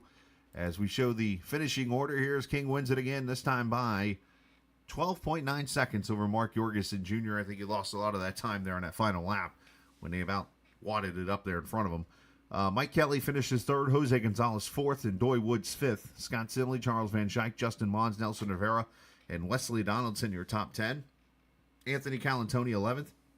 Robert Fryer to third, 12th. Seth Foudy, 13th. Bobby Wetzel and Tyler Dalton ends up with a 15th place finish. And got to give him credit. He did all that on two tires. The left side tires, all 160 laps in that race. Anthony Calantoni, 11th. Robert Fryer to third, 12th. Seth Foudy, 13th.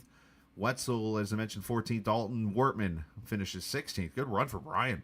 Matt Ronalasso, 17th. Kevin Stone, 18th. Patrick Colby, 19th. Mark Schrader, 20th. And the rest of the cars with issues: Jatina, DeBrown, Campbell, Yoakum, Comstock, and Joseph Grjalva finishing 27th behind Josh Parker. Joe Hudson, unfortunately, never made the start here tonight in the 43 cars. We'll talk to the guy that put some excitement in this race, actually. Mike Kelly finishing in the third position here tonight as he finishes in the top three, more impressively, in all the races that the captain broadcasted here at Richmond this season. Mike, obviously, congratulations. Thank you for, I guess, being the one guy that wanted to do something different than what the leaders would do. And it paid off for you, and a top three finish for you. Oh, thanks, man. Gosh, you pulled me in again when I was talking. That's two races. It happens. I'm going to keep the streak going. Yeah. I guess it was a pretty good strategy. I mean, I got third and was only 5.5 seconds behind Mark, and I was just talking to the guys, and I was being wishy-washy about it because it always, that yellow always comes out after you try to do it. But I waited. I'm not saying, nothing for Kevin King. This is like, he's not even in the discussion. But as far as Mark goes, I think if I would have really pitted right at the middle of it, I would have been a lot closer to getting back to him. So that's kind of how I would have gauged the strategy working, because it took me a long time to get that lap back. I'm like, well, at least get back on the lead lap. And I kept going, how far away is this guy, man? It's like, finally, there he is, 3 seconds left ahead of me. So it took, by the time I caught him, I wasn't even that much faster than him. So I never planned on it working, to win the race. I didn't like the way the car was handling at all at lap 60. And I'm like, I'm just going to do something different and roll the dice and see what happens. So, also, by the way, I was not going to make it on fuel because I took less. When we pitted the first time, I took less fuel to try to tighten the car up. And as soon as we pit, the guys are like, we're close on gas. And I was like, oh my God. And I'm like, I don't think it'll go green the whole way. Well, I was wrong there. And secondly, I was like, I don't want to drive that many laps on a set of tires. So more power to you guys. So yeah, at about halfway through the run, I realized I was 6 laps short on gas, and I used the old adage, if you do the same thing, nothing's going to happen. Right. So, worked out pretty good. Yeah, say so. Obviously, being second in points here. What a season it's been. Yeah, I'm thinking about, we were just talking about it earlier during the broadcast, how, you're 2 races away potentially, obviously, if everything goes well the next 2 weeks, from a championship there on the Xfinity side on Sundays. And here you sit second in points on Monday nights. What a season for you, man. Yeah, definitely. It's been a dream season for an old guy. I mean, oh, come on now. Like I said, I'm 57 years old, and these young guys got some stamina, but I still have good hand-eye coordination, and that's all that matters. So it's been a great season. I mean, when I look at how many top 5s I've had, and this is not a gripe or a shot or nothing, but I had a shot at a lot more wins if Kevin wasn't quite so hard to beat. So that makes me feel good, and I've actually had a couple wins, and these Premier Series wins are hard to get. And I almost had another one last night. Could have had another one last night. So I'm thrilled to run good enough tonight to again be on the podium and get to talk to you guys.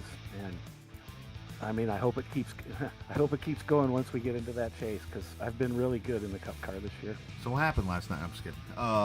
Sent some. Watch that excellent replay on Network. Sent some shout outs to everybody. Shout out to you and Kevin, of course, for the great broadcast and all the huge staff at Captain Esports Network. There's a lot of us. Really glad you could have a big crew of helpers there. And as always, you got to thank the sponsor, NC811 Trans Service, WBD Diecast, all the great sponsors we have here at Sim500, and all the admins that keep it rolling. Shout out to the Turn 1 Hero guys coming in 6th, 7th, and 13th tonight. So we got 3 guys in the top 10. Great run for the Turn 1 Heroes guys. Special thanks again to John Muschin, and shout out to his daughter Ashlyn. He's really got that new Speed Energy Sim500 Toyota looking good. Nice and bright in the dark track. I hope you can see where I was. And of course, special thanks to the Smoking Hot Wife for allowing me to do this and have some good times. You forgot the dog tonight. You said the dog last night for the first time. Izzy, Izzy only gets mentioned there now. Oh, okay. Just checking. The wife gets mad. Okay, Izzy. Special thanks to my fantastic Chihuahua, Izzy, who loves me with all her heart. Oh, yeah. I would definitely be giving shout-outs to Chihuahua because it's only in the middle of the night when you get bitten by a Chihuahua. It probably don't feel good. Just saying. He's a good dog. Well, great job tonight, Mike. You definitely showed the speed in the 2-car tonight. That was amazing. Hey, thanks, guys. Hey, you too, buddy. Mike Kelly finishing 3rd here tonight. Congratulations to him as he'll stay there 2nd in the point standings. And Kevin, we'll let you talk to Mr. Jorgensen, who got himself a 2nd place finish, and we'll see if he's still excited. Yeah, I would imagine, Mark, you're excited to, if it wasn't for Kevin King, there'd be a lot of wins in the win column this year. And, when he's gone like that, you have to take solace in the fact that that's got to be a win to get a 2nd place finish here tonight. Oh, yeah, man, Kevin's just so freaking good, but I mean, he's been doing this since I guess the inaugural season of iRacing, I guess, and it seems like he's been doing it forever, since the beginning of time, but he just has a lot of laughs, man, racing in the top tier series, he just is like a wealth of knowledge, so, every time I finish on the podium, I'm always picking his brain there in the waiting room, but yeah, I mean, qualified 2nd, finished 2nd, I had like a 6.5 second gap to Mike closing in on tires, so yeah, it definitely felt like a win, but I don't know, man, I like it when these alien guys are racing with us, because the first part of the race, those first 38 laps, I think it was, before we had that first caution, I mean, I lifted when Kevin lifted, never got to the gas too hard where I was gaining on him. I just kept a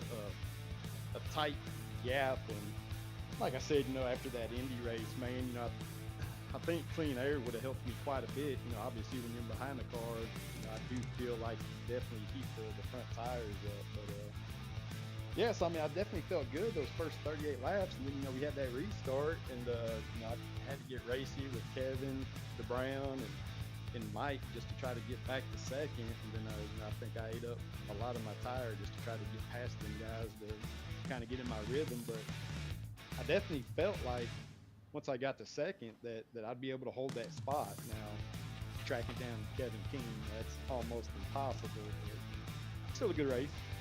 Yeah.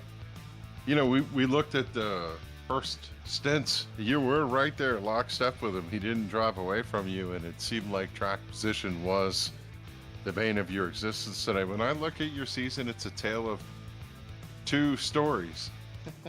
We look at all these runs with double digits, 18th, 11th, 36, stuff like that. But then there's a 2nd, there's a 2nd, there's a 3rd, there's a 7th, a string of top 10 single-digit ones, and we just need to see a little more consistency out of you there, Mark. And I think you're going to be a player down the stretch.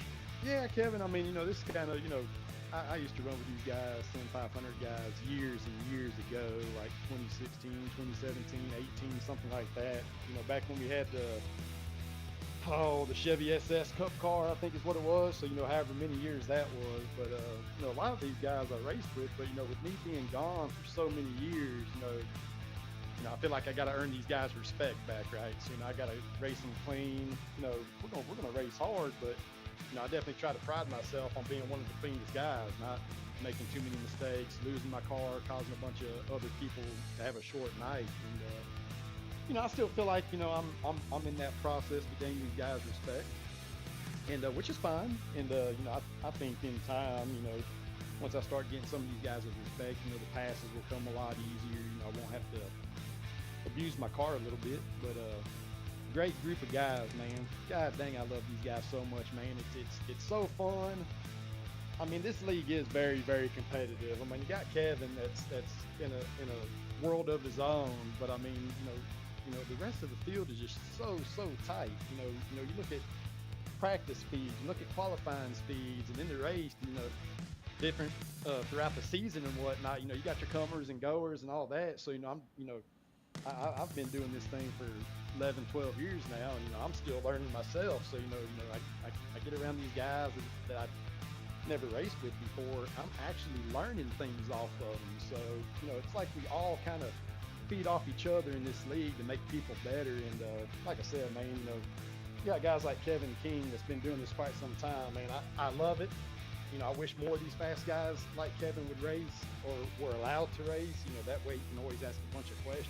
But one of these days I'm going to beat him straight up. I don't want no wrecked cars, no caution, no strategy. I just want to beat him straight up, man. If I could ever do that, I don't know if it'll be this century, whatever, but if I can ever do that, man, that would be the highlight of my Sim 500 career, I promise you. I'm going to guess, Mark, that you're not that far away from it.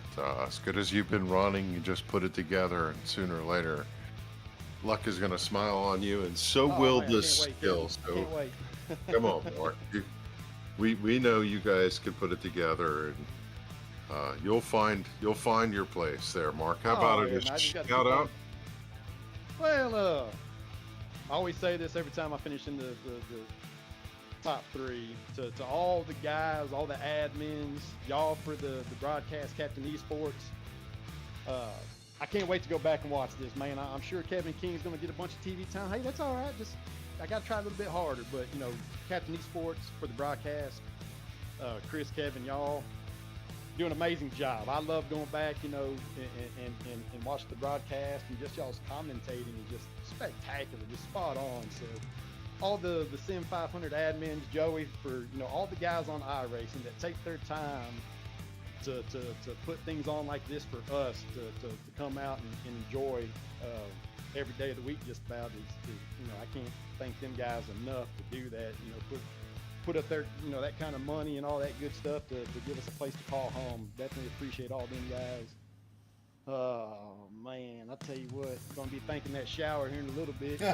All that sweating I've been doing. God Almighty, I bet old Kevin didn't even break a sweat. But, I might need to invest in a box fan or something. I don't know, but obviously my heavy right foot for keeping that gas pedal planted, my left and right hands for wheeling that Mountain Dew Chevy 88 around the track, and I'm sure I'm missing a lot of people, man. Just all the drivers in Sim 500, man. I definitely have a blast racing with all you guys, and I think we got a very good group. We ran a short track with one caution.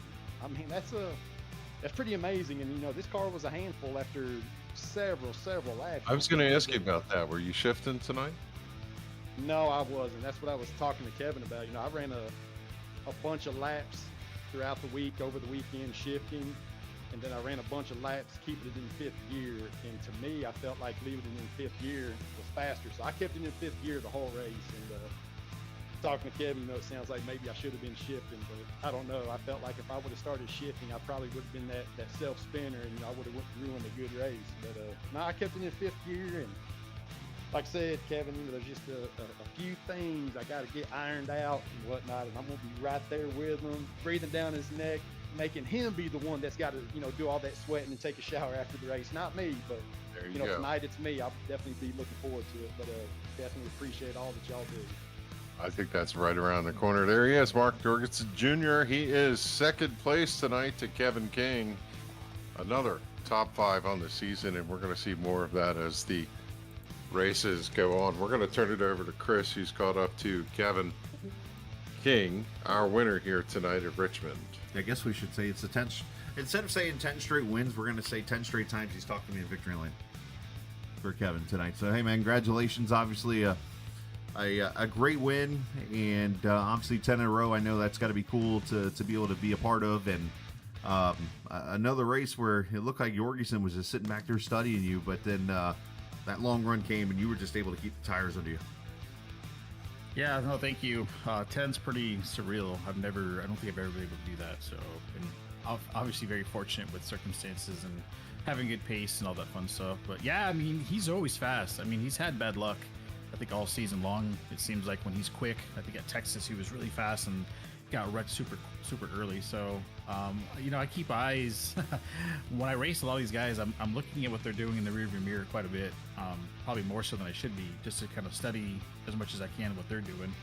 And I could see him entering the corner pretty hard, and I felt like, I started thinking to myself, I think they're running fifth gear, like they're just entering. I felt like I'm pretty aggressive on entry, and I felt like they're entering even harder, which typically is a fifth gear kind of trait.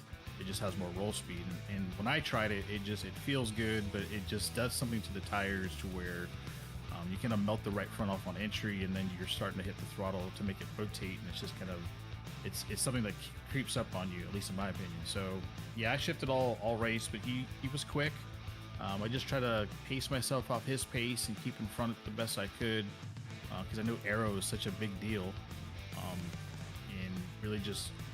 It seems like lap 30 or so is when the difference in kind of tires really creep up, and that's where I saw it. So once I hit lap 30, I felt real confident, and then everyone did a great job of keeping the race going green, which was awesome.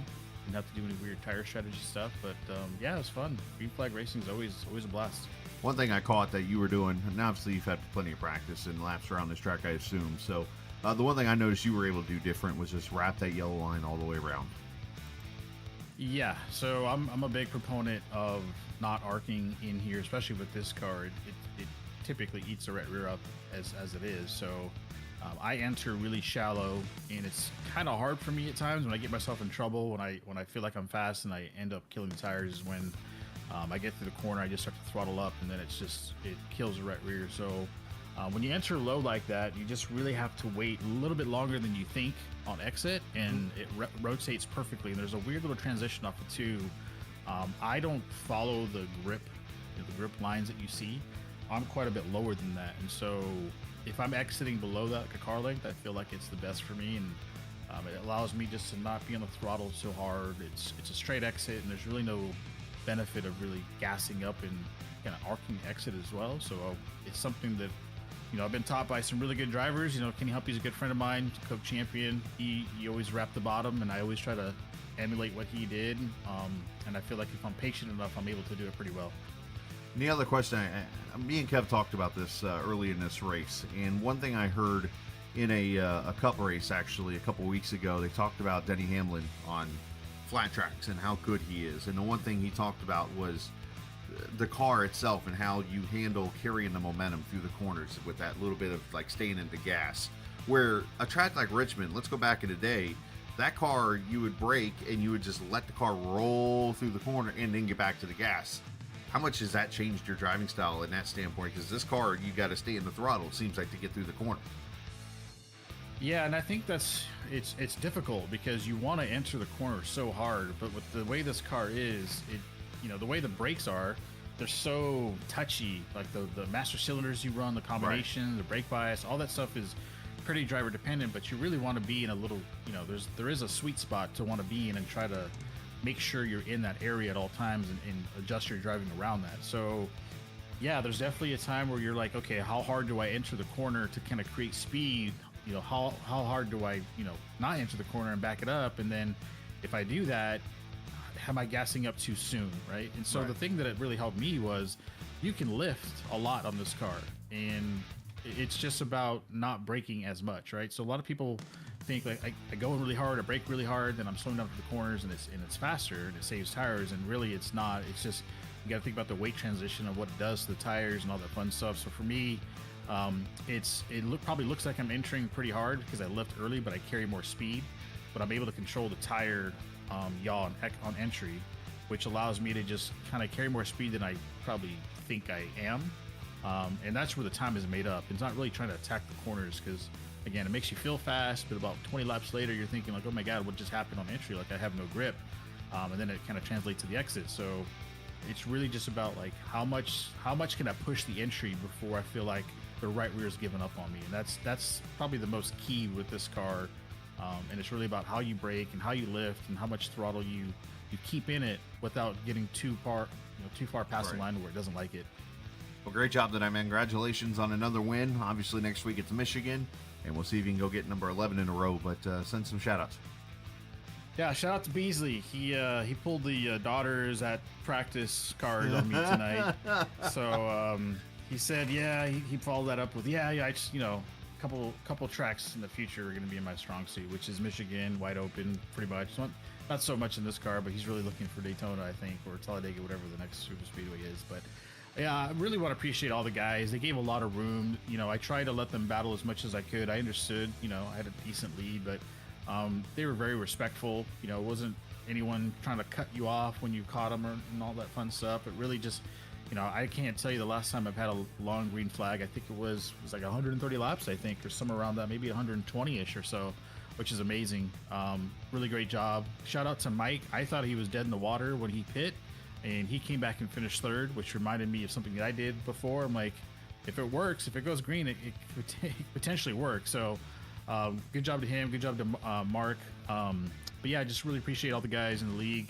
Awesome group of guys. Joey, you guys, specifically for putting on the broadcast and all this fun stuff. So I appreciate you guys' support, and hopefully we have a good showing. At this point, it's just, I'm flying cloud 9 or whatever they say.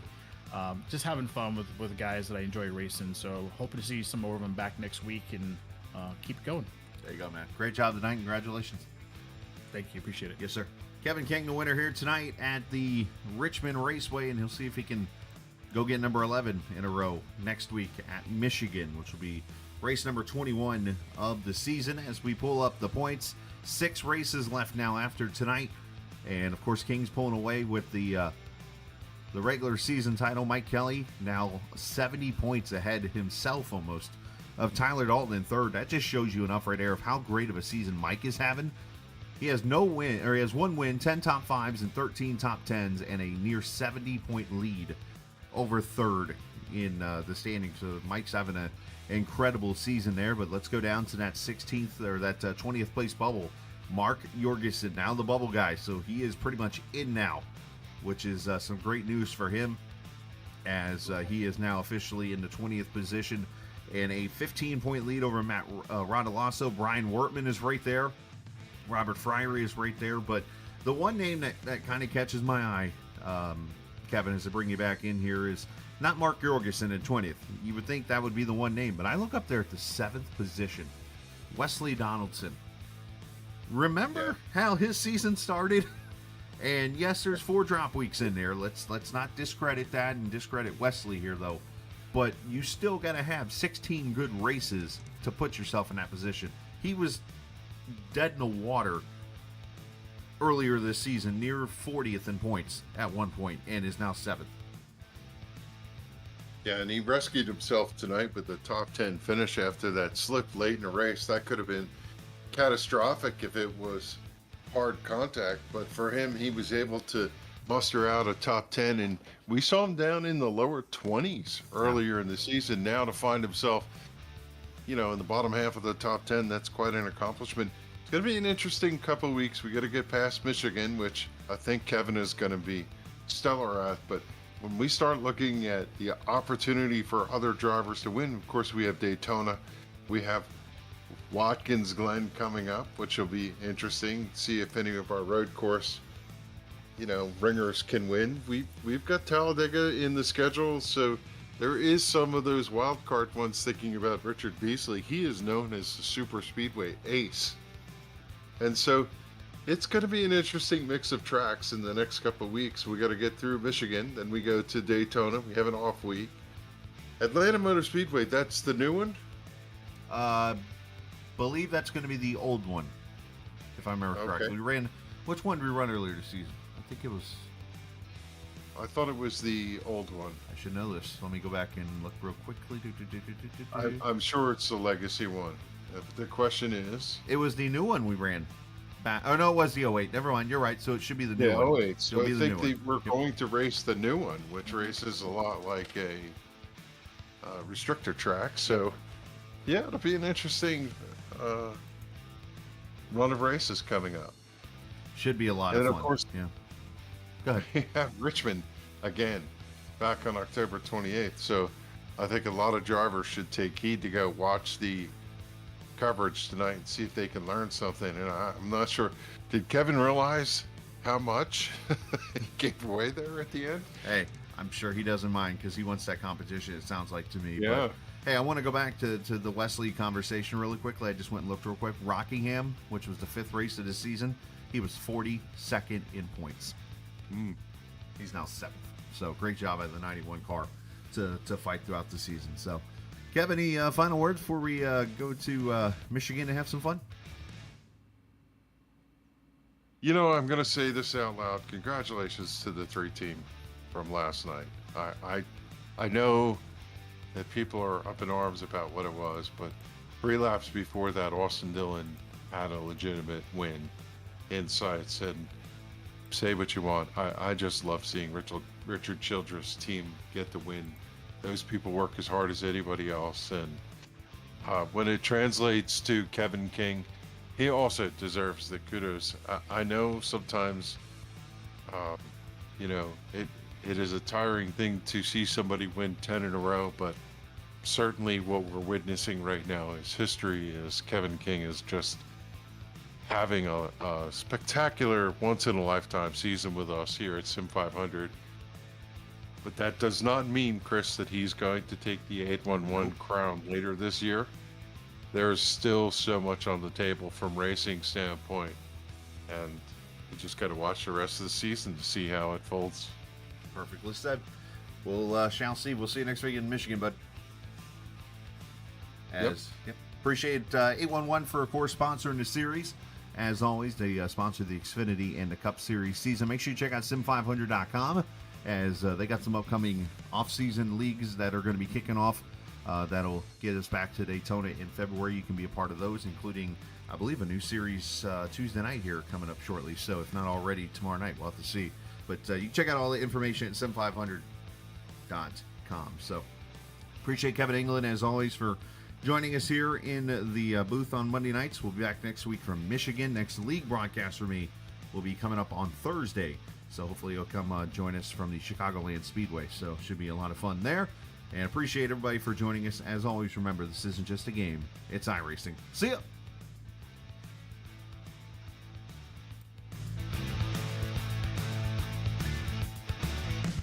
No Chad Coleman tonight.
is copyrighted broadcast, may not be reproduced, reused, retransmitted in any form, without the authorized consent of Captain East. Captain would like to thank all of his loyal fans for their continued support and I'm sure you enjoyed today's podcast.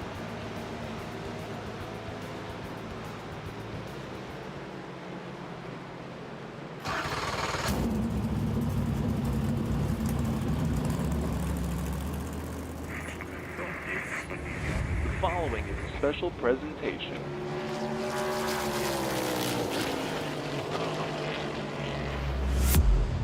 From the Captain Esports Network.